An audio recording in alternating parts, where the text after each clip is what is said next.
ठीक आहे, वळूयात पुढल्या बातमीकडे. मनोज जरांगेंची आज दुपारी 1 वाजता पत्रकार परिषद आयोजित करण्यात आलेली आहे. मनोज जरांगेंच्या उपोषणाचा आजचा 5वा दिवस आहे. सुरेश धस आजही मनोज जरांगेंची भेट घेण्याची शक्यता आहे. जरांगेंची प्रकृती सध्या खालावलेली आहे आणि दरम्यान त्यांच्यावरती रात्री सलाईन लावून उपचार देखील करण्यात आलेले आहेत.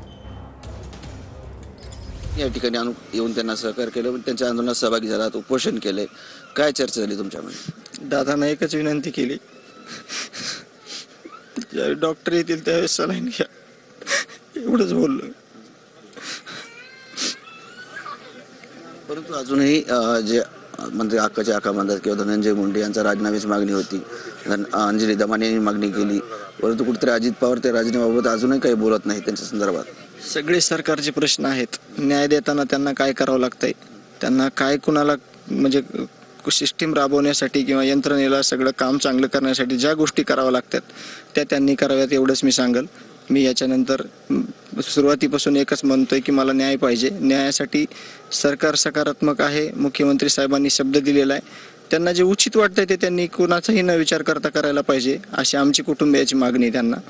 कॅमेरामन हसगर अलीसह संजय सरोदे, TV9 मराठी, अंतरावलीसाठी, जालना.